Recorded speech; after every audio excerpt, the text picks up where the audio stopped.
I think everyone should look at the title of the YouTube channel. You're probably in the wrong YouTube video. You're really quite something, you are. Aren't I? But you're really quite nothing, right? You're not a Christian. Okay, I'm done with him. Okay, that was quite rough. So, how did we get here? Hello, I'm Mr. Credible, psychology researcher interested in all things human. Today, I want to demonstrate to you the importance of proper communication, how easy it is to deteriorate into this, and what you can do to prevent it so that we can avoid destroying yet another family lunch. So for a case study, let's use Jubilee's infamous debate with Peterson and 20 atheists. The first person Peterson debated was Cade, a young ex-Catholic who was actually a big Jordan Peterson fan and was once even studying to become a Catholic priest. And regardless of where you stand, it's undeniable that Peterson has fundamentally shifted how an entire generation approaches religion. He's influenced thousands, maybe even hundreds of thousands, to take faith more seriously. But for me, he had the opposite effect. He made me an atheist, and after reading all of his books, I no longer listen to him. He is clearly an articulate speaker, and he comes with a somewhat of a combative attitude, though he is not rude by any measure. A very standard approach in the debate. But quickly, something interesting happens. God rewards Moses with a glimpse of the divine. So this is a definition of the God that atheists are hypothetically rejecting. A possible one. I said Yeah. I didn't say the. I know. said Peterson seemingly gets angry over a minor clarification. There really didn't seem to be a reason for such an aggressive reaction. But Cade himself seems to handle things in a very calm, though stern way, so their argument moves on. However, this pattern continues to present itself. Next person to debate Peterson was Greg, who also had quite a friendly approach. But even then, there is this bizarre tension in the air. I'm not defining it. Elijah Okay, defined so it. as Elijah defines It's God. defined that way in Jonah too. Okay, so as Cardinal Newman also got defined it that as, way. as I'm sure you know many people who defined it that way, and it's impressive. You're a very knowledgeable person. I'm not trying to be impressive. I'm okay. just pointing out to you Got how it. God is defined in the Old Okay. Testament. All right. Even when Greg tries to compliment Peterson so they can stay at the topic at hand, Peterson has this mean look on his face and is talking as if someone has shot his dog. It feels pretty intense for no reason, and Greg felt irritated because he felt Peterson was trying to derail the conversation. Next few opponents go a bit smoother, as is the case with Brian, whom Peterson has allowed more room to talk, giving conversation a more mature vibe. Ultimately, it comes down to what not just benefits me, but what benefits the entire planet, what benefits the entire system. I think that your entire moral perspective comes from linear thinking. And when you look at the reality of the universe, it's actually more so holistic. So when you look at how Aristotle defined God, when he said that there had to be an unmoved move or an uncaused cause, he was defining God from a linear perspective. And you do the same with morality, and you do the same with purpose. You can even see how a more lighthearted approach makes Peterson's own behavior to change. They even got a laugh out of him and to play into a joke, showing that there really doesn't need to be any hostility over such a topic. If you give a chimpanzee 2 grapes, right, and his buddy gets 3, right, he actually freaks out, right? But you give both chimps 3 grapes and they're good. We have examples of parrots. Except for the greedy chimps. Except for the greedy chimps. They want 4 grapes. Few more conversations go by until Parker gets a chance. Now Parker isn't like the rest of them. Oh no. Parker doesn't avoid confrontation. In fact, Parker has built his entire brand on confrontation. He enjoys baiting his opponents into an argument and then exposing their gap in knowledge. Okay, so you think all of the people who committed violence on January 6th, they're all terrorists, right? Yeah, I think they're all idiots LARPing as liberals for a day. So Trump pardoned domestic terrorists that tried to undermine our democracy on January 6th? Yeah, one of them even had a pipe bomb. Wait, so Trump pardoned domestic terrorists that tried to undermine our democracy? Yeah. And he called them patriots, right? Yeah, he did. And yeah. Or to just provoke them for the fun of it. What? The Bush administration and the Clinton administration fucked up first. What? You twat waffle motherfucker. Did you not hear what the fuck I said? But before I get into this, I want to introduce to you Robert Fogeln's concept of deep disagreement. Deep disagreements are those which happen because of clash of underlying principles. People can be rational, morally consistent, unbiased, and very specific, yet unable to reach an agreement because they fundamentally do not operate under the same framework. Their core values, or the basic approach to discourse, are fundamentally different, meaning it is basically impossible for them to reach an agreement. Imagine two people arguing, one who believes the Bible is an inerrant word of God, and the other who is a radical skeptic. This argument would end up just as a different version of "Nah-ha." Nuh-uh. The fuck you mean, nah-uh? Keep that in mind for the rest of the video. Parker enters the argument with a very provocative attitude, and he tries to get Peterson in a hypothetical question to define the word believe. Lie to like save your children, your mom, your dad? I don't think lying would save them. Can there ever be a circumstance logically that lying could save someone? Yeah, and if you're steeped in sin, you're likely to live in circumstances like that. So let's take a step back, because there's a lot going on here. Outside of one person, there is a very noticeable age gap between Jordan Peterson and the people he debates. So let's focus on that for a moment. It is generally perceived that older people are expected to get respect from the young ones, and older people do tend to consider respect something that is given due to social status, such as age. And though we all hate being patronized, older people might genuinely feel more victimized when it is done by those who are much younger than them. However, younger people probably do not perceive respect the same way.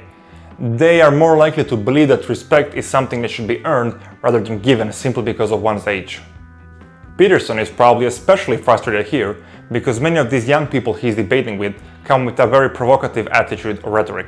In fact, I would wager that Peterson sees a lot of himself in these kids. I realized that I was using my language as a show, a show of dominance or a show of intellectual superiority, or to attract attention, or to win an argument, or as a means of combat, like instrumentally. Or at least his younger self. But wait, there's more!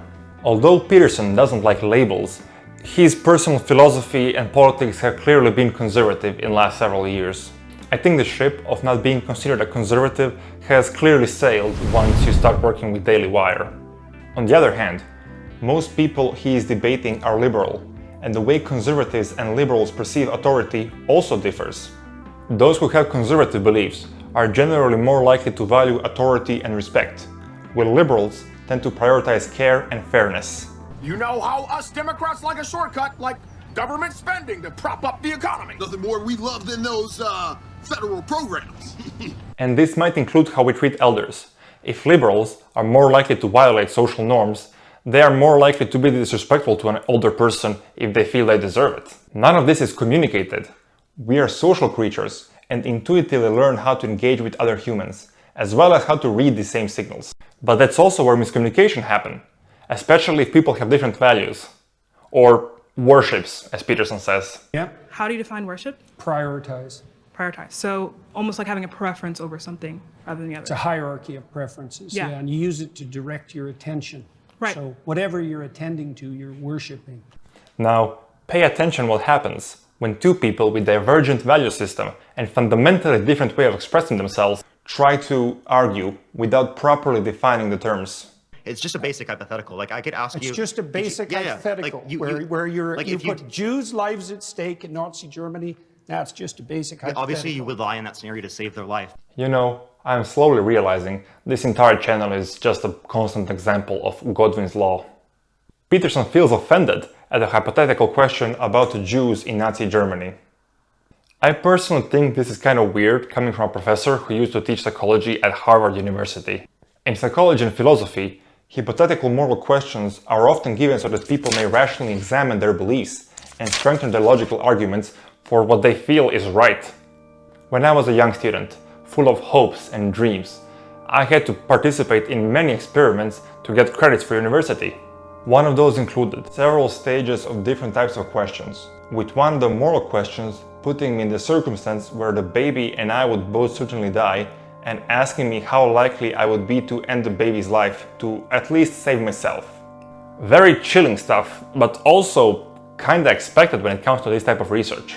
Peterson takes offense to this, saying it isn't just a basic hypothetical. The whole conversation seems kinda pointless. These people are not attempting to find common ground, which is actually very convenient because the time just runs out. However, I have been strategically avoiding one person who has already talked to Peterson at this point. This person managed to bridge the gap. Through her intellect, politeness, and knowledge of Jordan Peterson's philosophy, Zena was able to get more of a positive reaction out of him than, well, anyone else in this episode. And you will later see why this is relevant, especially considering Zena's own views. So then there's a harmony. That's why I talked about harmony earlier. So you navigate your life, right, in accordance kind of to this principle of self-sacrifice. Can I say it in that way? Yes, you can definitely say it that way. That's exactly right. And navigate is the right term. Having a friendly approach helps. People want to feel respected and understood. And if they perceive that they will likely extend the same courtesy the other way. This is the part when someone comes in and says, duh, you didn't need studies for that. Again, we are social animals, very proficient at creating group identities, which then form the way we act towards others, depending on where they fall in the group divide. But as long as we can clearly communicate our feelings and beliefs, it is easier to reach a certain level of agreement and cooperation. Yeah, keep that in mind for what's coming next. Here comes Danny.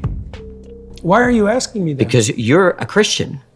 You say that. I haven't claimed that. Oh, what is this? Is this Christians versus atheists? I don't know. You don't know where you are right now. Don't be a smartass. Well, and I mean either you're a Christian or you're not. I won't talk to you if you're a smartass. Oh, Danny seems to make a conversation about Peterson's overall position within the Christian framework. That does not happen. Or it happens way too well. I was under the impression I was invited to talk to a Christian. Am I not talking to a Christian? No, you were invited to... I think everyone should look at the title of the YouTube channel. You're probably in the wrong YouTube video. You're really quite something, you are. Aren't I? But you're really quite nothing. Right? You're not a Christian. Okay, I'm done with him. This is the most viral moment of debate, the most replayed part on Jubilee's video that is often used in other clips as well. And it's not hard to see why. Jordan Peterson is using his impressive rhetorical skills and great eloquence, but often communicates in a way that is uncertain, which rubs a lot of people the wrong way. One of those people being Danny himself. Right, he had asked multiple times, he was trying to get clarification, and he was so sweet about doing it. I just wasn't sweet about it. I'm tired of the BS, right? Like, I'm tired of the, am I a Christian? What does it mean? What does it all mean? But yeah, I believe, or maybe I don't. Like, it's bullshit. Stop. Be straight with the answer. I'm just gonna be assertive about it. That guy was just being nice, I'm just not. After all, this Christian does not even admit to being a Christian. How can you have a conversation in those circumstances? Allow me to circle back to my previous video for a moment. What is a Christian? What type of person does fit our schema of being a Christian? Okay, we are not doing this again. There are a few handy definitions of being a Christian, but they are all a bit arguable. The most common one is that it is those who follow teachings of Jesus Christ. However, Latter-day Saints follow teachings of Jesus Christ, yet many Christians wouldn't consider them fellow Christians, which those of the Church of Latter-day Saints of course disagree with. Even the USA government doesn't seem to consider them Christians anymore. Never mind, they're back. Technically, even Muslims claim to follow Jesus' teachings. There are even cases of Muslims like Ibn Arabi, who was an incredibly influential Sunni scholar who argued that Jesus is divine, yet no one would say Muslims are Christians or vice versa. But there is an even more rare definition, one that Jordan Peterson provides. What makes someone a Christian and what makes someone not a Christian? What makes, like that's what I'm trying to figure out. Because that's a good question. Yes. Yeah, well, probably the deepest answer to that is willingness to shoulder your cross voluntarily and trudge uphill regardless of circumstances. I get what he's saying, but I think it is obvious that this is not the definition of Christianity, at least in the sense that most people would apply it. And neither would Peterson himself, since he says that there are many things that constitute Christianity and anyone could embody some of these traits, but that he hesitates to say he is a Christian because he cannot say that he truly does live out all of these traits. Yeah, so you imagine that full Christianity would involve a dozen things, and you can imagine someone who knows nothing of Christianity, say, acting out 8 of them. Right. Right. So then they'd be 8/12 Christian. Words are complicated. They have different meanings in different times, and through our modern internet culture, definitions of words are more fluid than ever. We define these words. They are tools of communication, and so they change based on what we need them for. However, we need to have clearly established language, and the Jubilee's format isn't conducive for philosophical and theological arguments it is hard to feel as if Peterson isn't purposely complicating these terms. But there is something that people have missed. The argument with Danny wasn't the first time Peterson denied claiming that he's a Christian. He did so before. In this very debate, actually. What I'm specifically pointing out here is about religion in particular, since you yourself are a Christian, right? That's, people debate about that, and I generally don't discuss it publicly. It just so happened that this was a more pleasant argument, so people did not take as much notice of it. Quick question, are you a Christian? I suppose the most straightforward answer to that is yes, although I think it's let's leave it at yes. Well, I'm a bit dissatisfied with that because there are so many kinds of Christians, and I would never imagine that you were a very literal-minded Christian. But when there was a cool clapback at Peterson, well, stats speak for themselves. So what happened? Well, we viewed the world through the lens of our schemas, and atheists were told they will debate a Christian. Jordan Peterson's style of arguing most definitely does not fit what we expect of Christianity, and this opens up room for confusion. No, wait a sec. You said find one maxim that's transcendent across situations. I didn't say any of those words. I'm not sure what conversation you're a part of. Don't be a smartass. I'm sorry. Seriously, I mean it. If we're going to have a serious conversation, conduct yourself properly. Okay. Okay. Rephrase your question so that, because I must have missed it. I tried to answer it. And if people already have a different value system, potentially due to difference in age or belief, it is much easier to perceive others as being hostile. Well, I just think that it's an absurdity to say that the Christian God doesn't fit within Christian ethics, that like the Christian God isn't like Christian ethical. I said that the specific statements that you made don't take the context of the stories into account, and so that your analytical approach is faulty. Sure. Don't put words in my mouth. Sure, then let's go through the example. Yeah, so, and I apologize. But when actually made to explain his stance, Peterson was very open to praise of other people's arguments.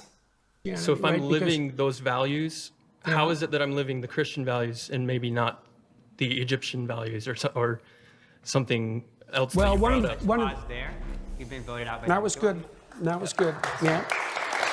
And even welcome disagreement, as long as it was presented respectfully. You believe you can improve. Yeah. Right? And you believe that if you improved, you would let go of things that were impeding you. That's a sacrifice. You believe that improvement would be upward, and you believe that you have agency in that. Yeah, those are all Christian presuppositions. I guess maybe we have different opinions of what Christian morality is. Yes, sounds like it. So I think that I just want to note that it's kind of funny how Peterson is sometimes accused of being sexist or racist, yet he got along the best with black people here, especially black women. That's a whole other topic, it just got a chuckle out of me. Overall, everybody was confused. Atheists' combative attitudes and Peterson's tendency to perplex these terms certainly did not help. The question, did that happen, begs the question, what do you mean by happen? Because when you are dealing with fundamental realities and you pose a question. However, some of this blame also might lie on Jubilee. I personally cannot say how the information was presented to everybody. However, it should be noted that Danny claims that Peterson indirectly acknowledged he is a Christian and that the topic of this debate is one Christian versus 20 atheists.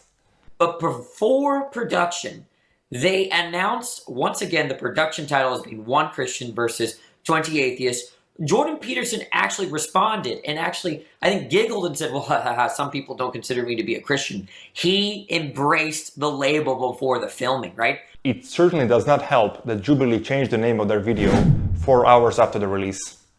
It is normal for people to become aggressive when they face uncertainty. These are everyday human processes. Again, we are social animals. If there's a possibility of others threatening us, we will bite back. Metaphorically. Mostly metaphorically. Ow. Ow. And again, if we feel like this other person is a member of a different group, then we are more likely to perceive them as hostile and become belligerent ourselves.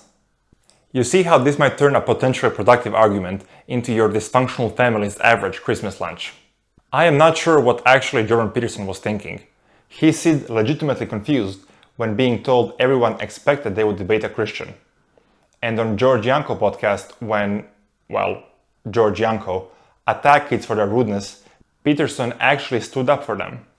They didn't think what you were saying was right.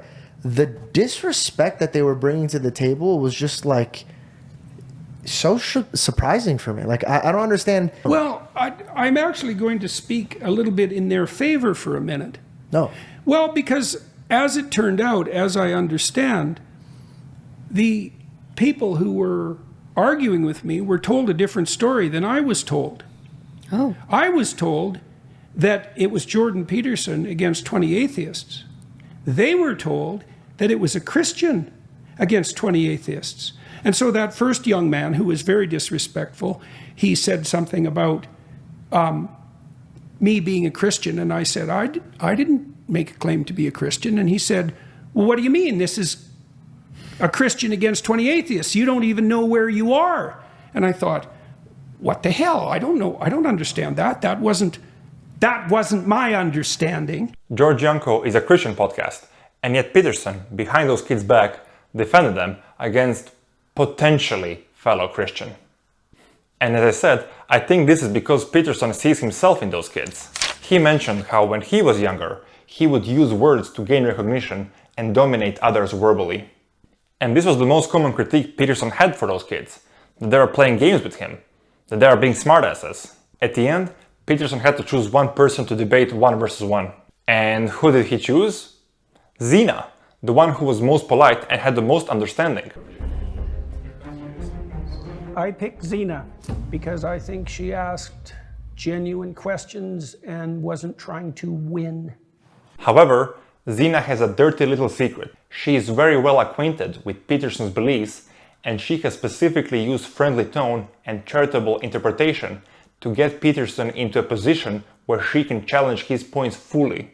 You have said in some circumstances that there's not a way to kind of say whether or not ontologically the historical claims made by the Bible are true. Like, for example, the story of Cain and Abel. Mm-hmm. You've said that this story is like a meta-truth in the sense that it exists all throughout time, culturally. And the way that you define meta-truth, I don't see a distinction between that and like a metaphor. She isn't the first person to notice this. Some other creators have made videos about this topic before, and even her fellow debaters, like Cade, have expressed the same opinion. And importantly, Peterson never insists that these biblical stories literally happen. Like, if you had a video camera, Cain and Abel isn't an event that just happened. Or the Garden of Eden, you can't get in your time machine and it would look exactly like how the story described. Zena is just the one who was able to use this knowledge to best get through Peterson's rhetoric and challenge his points directly. If you look at her personal channel, she has a less favorable view of Peterson's sophistry. That's why Jordan Peterson made up the word meta-truth instead of using the word metaphor. That way, when he's debating someone who isn't really familiar with his wordplay, instead of being able to immediately respond to his question, they're forced to sit back and think, what the hell is a meta-truth? I debated Jordan Peterson, and here's why he is not a Christian. First of all, a lot of people actually did not catch this, but the title of Jubilee's newest video actually changed like 4 hours after it was published. It used to be called 1 Christian versus 20 Atheists, but then they changed it to Jordan Peterson versus 20 Atheists. And the reason why is that no one claims this guy as a Christian. A small note. Zena's opinion on Christianity is also reductionist. Christian tradition is pretty complicated, but outside of Christian fundamentalists, nobody takes everything in the Bible to be a complete historical and material fact. I just wanted to make that clear. And guess what? It worked! Peterson was delighted with how his debate with Zena went, despite his points being challenged. What evidence would you accept? That would be an interesting question because I've seen people try to answer the question and I've never really been moved because I can always attack and then kind of get to this point where the answer is I don't know. Well, here's an answer. Let's pause there. I'm sorry, that's time. Okay. All right. Well, thank you so much for the right. Well, I definitely picked the right person. Thank you. That was very good. Thank you so much. Very good. Even fellow debaters have complimented her on that. And Zena herself mentioned how most people don't think of Peterson's version of Christianity when asked about it. We need to be direct and honest with people, without a doubt. But we also need to understand them, not just to logically dismantle their arguments, but also to build rapport, so that they are more receptive to what we are saying. Especially in the modern day, we are endlessly stimulated and constantly overwhelmed by various information and misinformation. It has never been easier to categorize all people of different beliefs or groups into a single category, to use heuristics to guide what we think of them. You can just type on your phone bad things about any group and you will find countless of videos affirming what you want to believe. But if we want to talk to people, to understand their beliefs, and then show them how completely wrong they are, we need to at least understand them. And sometimes they might surprise you. Mostly not, you'll predominantly be disappointed, but hey, that makes the surprise all the sweeter. The point is not that you always need to be polite to people. Some are genuinely horrible human beings who will spout vile or violent rhetoric for various reasons. But it is important to understand why people believe or say the stuff they do, and then address it properly. If not, we end up as Don Quixote fighting windmills. We are tearing down strawman arguments of our own construction. Precious time and energy is wasted on a banter that misses the point. We love watching these types of arguments, drama, provocation, subtle insults. But it is like consuming junk food. It's quick, easy, and ultimately pointless.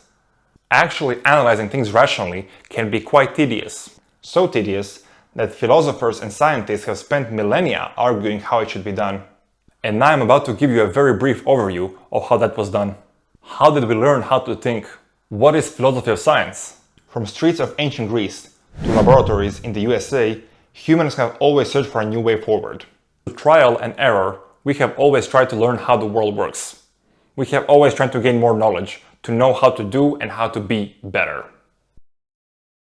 I don't like talking to win, but there were portions of all the conversations that were truly productive, and that it's instructive for people to see the distinction between a debate that's aimed at local victory and dominance, let's say, even of ideas, and a discussion that's predicated on mutual exploration and establishment of like a harmonious understanding and peace. I do feel like he does a lot of, I guess, wordplay that can make it a little bit difficult and kind of just muddies the waters in regard to what we define as Christianity and atheism.